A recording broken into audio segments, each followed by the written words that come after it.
俄乌战争爆发后，俄罗斯曾多次给北约画下红线。战争之初，俄罗斯明确宣布，谁阻止俄罗斯在乌克兰的特别军事行动，谁就是俄罗斯的敌人，并且会被俄军消灭。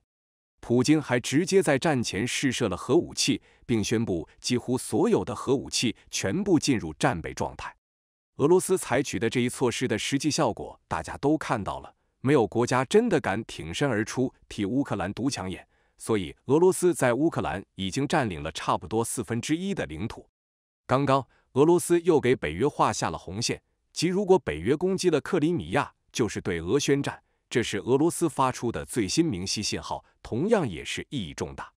据参考消息转引俄罗斯卫星社6月28日报道，俄罗斯联邦安全会议副主席梅德韦杰夫认为，任何攻击克里米亚的企图都会被认定为对俄宣战。如果是北约国家这样做，那将意味着与整个北约爆发冲突。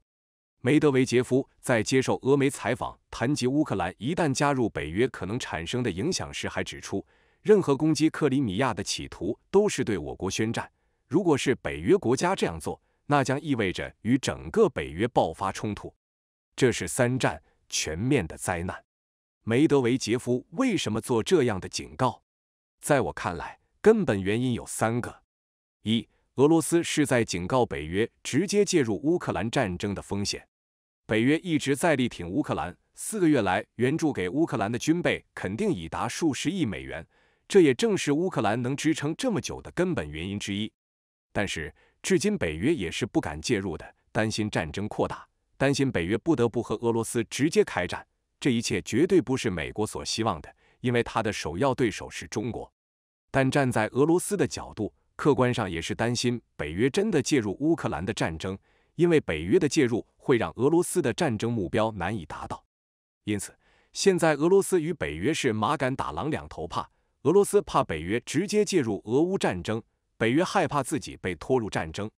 这种马杆打狼两头怕的心态会长期持续，哪怕战争停止，这些心态都不会停止，也因此双方的博弈会长期存在。2. 克里米亚是战略要地，俄罗斯会拼命守卫。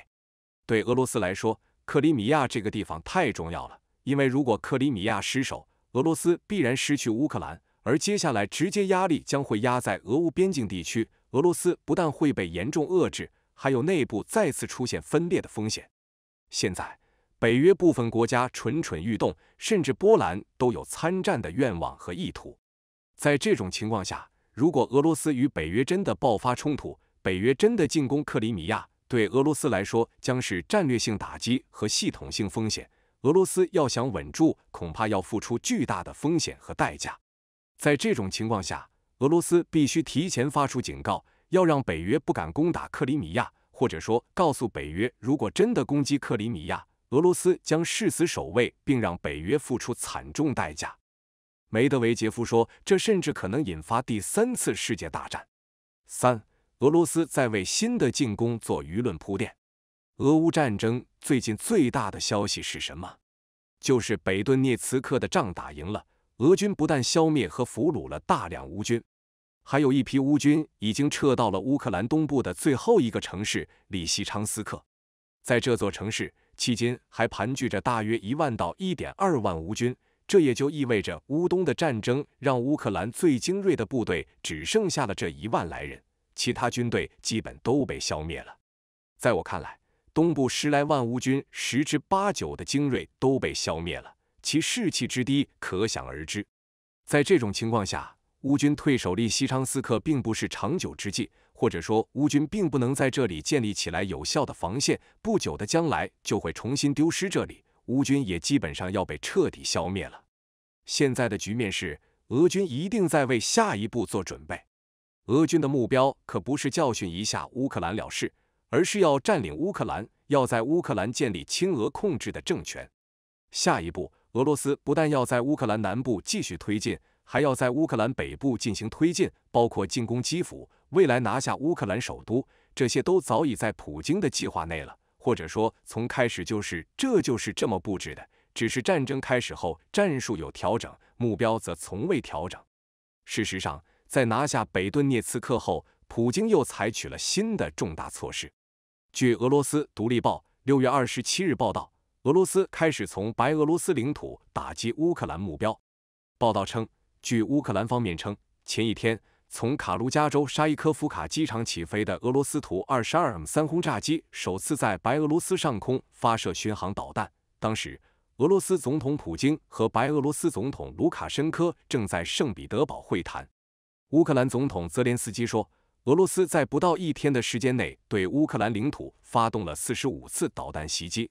英国广播公司援引乌军情报总局的消息报道说，这次袭击出动了6架图 22M3 轰炸机，发射了12枚 Kh-22 巡航导弹。报道还指出，这是首次直接从白俄罗斯领土对乌克兰进行空袭。这件事说明什么？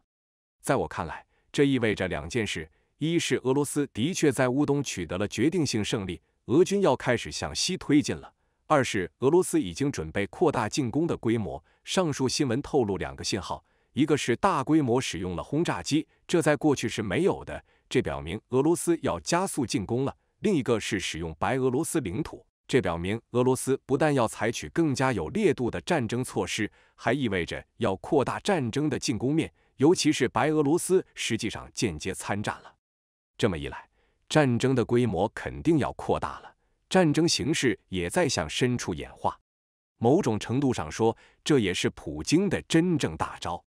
一旦乌克兰的精锐部队被消灭，一旦普京决定加速向西推进，那么大规模的空中轰炸就开始了。这将使得战争进入新的发展阶段，也会促使战场上加速推进。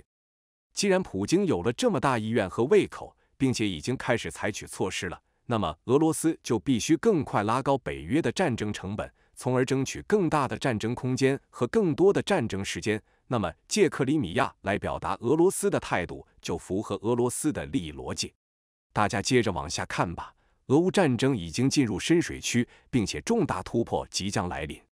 在过去的4个月时间里，刚开始的一段俄罗斯有误判全面出击，但兵力不够，结果战场陷入焦灼。第2阶段调整了战术，开始集中精力消灭乌东的乌军精锐，结果2-3个月打下来了，收获很大，不但全面控制了卢甘斯克和顿涅茨克，还大规模消灭了乌军。现在乌军精锐基本被消灭的差不多了，未来再消灭掉最后的1万多人，俄军向西恐怕就要摧枯拉朽了。尤其是一旦俄罗斯空天军对乌克兰进行大规模的轰炸，乌克兰根本顶不住。战争是残酷的，但战争往往又是无法避免的。在这种弱肉强食的大环境下，小国只要不作死，一般还是能够顺利生存发展的。但是，一旦小国面对大国作死，那么距离合格国家出大问题已经不远了。